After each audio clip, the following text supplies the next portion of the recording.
Good afternoon, ladies and gentlemen. Chief Master Instructor Kenny Smith, President of Total Force Training Group. What I'm going to work on today, as you see, I got my old man out here. We're going to work on training from a reference point as opposed to a technique-based approach. And you can use this in any number of scenarios.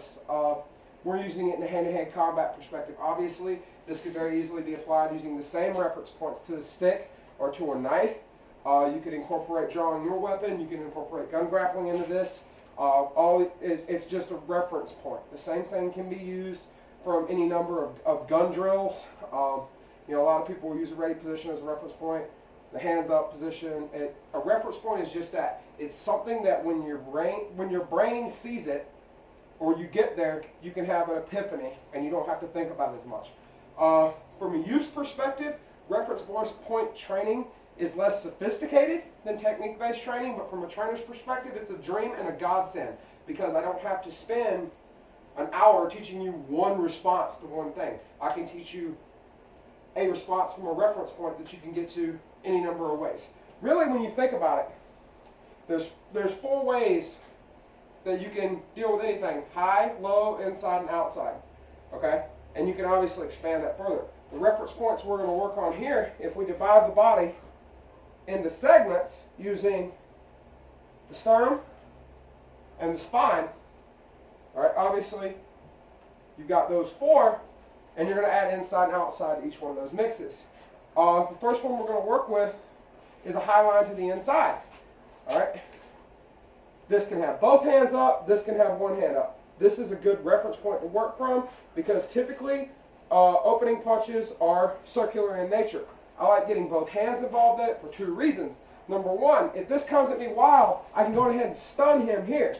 All right? And I can get a good trap in. I've got the elbow if I miss with that. And the best thing is I can put pressure on him to make it harder for him to hit me with that other hand. What I do from there, deck's a wash. I can go into guillotines. I can take it to a clinch.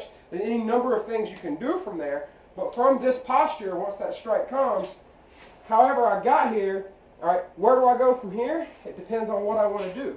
It depends on what's in this hand. It's all up to you what works for you from that point. But that way, instead of saying he's throwing overhand, it's still coming to that angle. He's throwing let's go ahead and throw a pure rear hook. All right, we may have to change things up a little bit, more compressed position because of a more compressed punch, but it's still the same reference point. All right, let's say, all right, that's about all we can do. High. But yeah, here's one. He's going to choke me with that hand. I'm still in the same reference point, am I not? Which that said, we're going to go to the outside. Maybe he's going to choke me with that hand, same hand there. All right, you can be crossed up, that's fine. This is that coming from Jeet Kune Do. Another thing you can do with this, throw a punch straight down the pipe. When you trap it, you can come in here, pinning the elbow, coming into the neck. There's one particular Israeli martial arts system that I'm a fan of that has you grab the shirt in the process of that to get a handhold. That reference point is just a high line to the outside. How did I get high into the outside? Send it, whatever. It doesn't really matter. I'm in this position here. All right? I can go into joint locks. I can do any number of things. Somehow, some way, I got on this position. Here's one a lot of my friends in the traditional martial arts industry don't think much of. All right? He throws a punch at me. Either he misses because of his own dumb luck, or I have good footwork. Why do I need to block it when I can just move? Okay?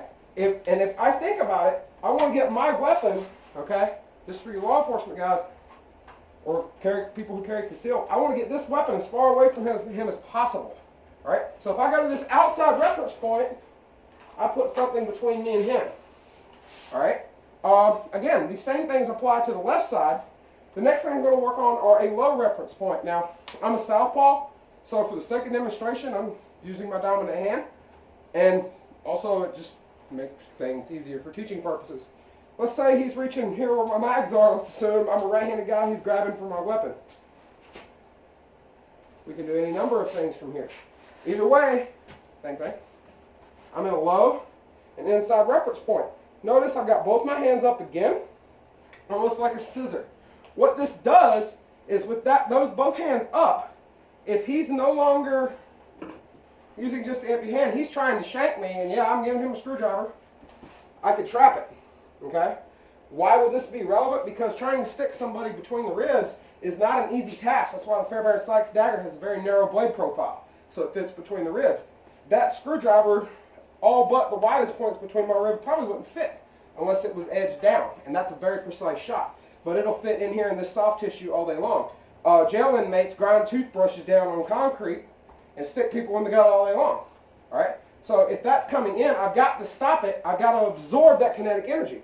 And the only way I can do that is to put something solid there and keep it from riding up, because otherwise it keeps riding up, riding up. Uh-oh. Bad day for me, right? We go in both ways.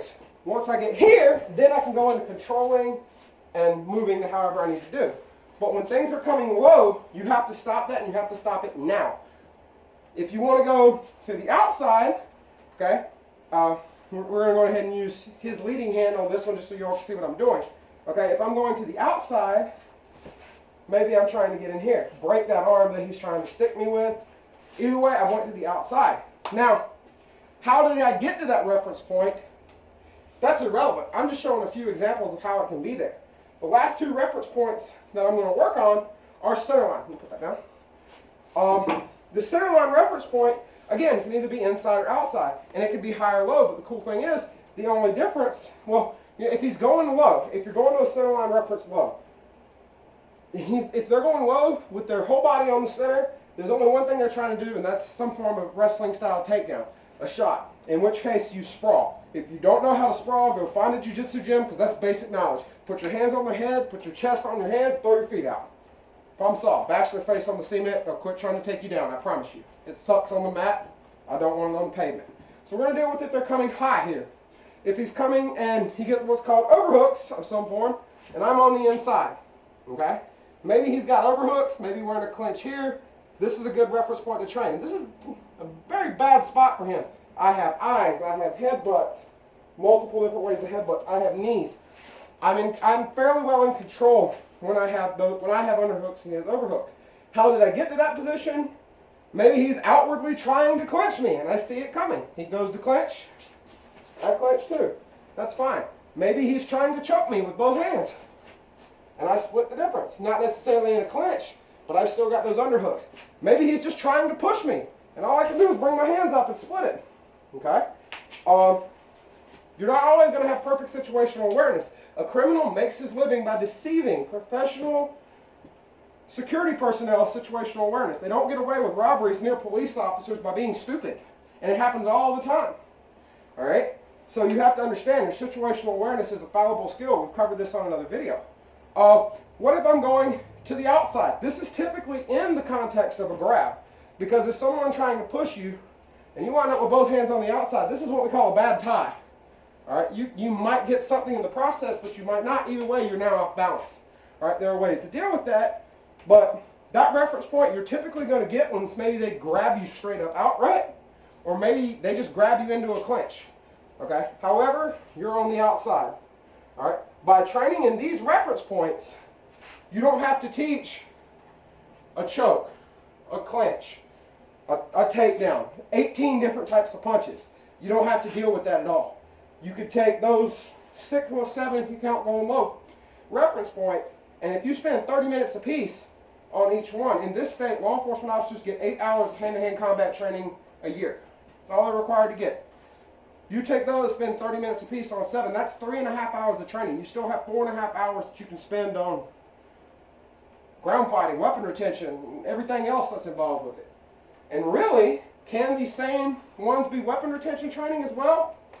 Absolutely. Because if I'm dealing with that inside or outside reference point, if he's grabbing for my weapon, use my mags, but either hand, I'm in that same reference point, am I not? Is this not weapon retention? Cross side. Is this not weapon retention? He's grabbing for my weapon, right?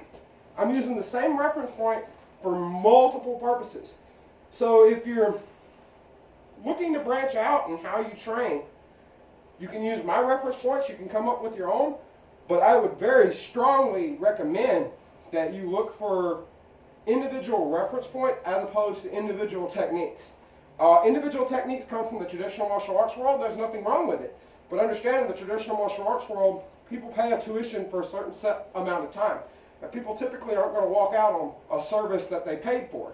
They'll typically wait till that term expires. So most martial arts schools I know around here have you pay by month. If you're guaranteed, you know, or not necessarily guaranteed, but highly likely to have somebody for 2 classes a week for 4 weeks, you got 8 classes. And you can teach quite a bit in 8 45-minute classes, 3/4 time, yeah, okay, 6 hours. That's almost in a month what our police officers get in a year. You don't have time to spend enough time to retain a technique training that way when you only have a few hours a year.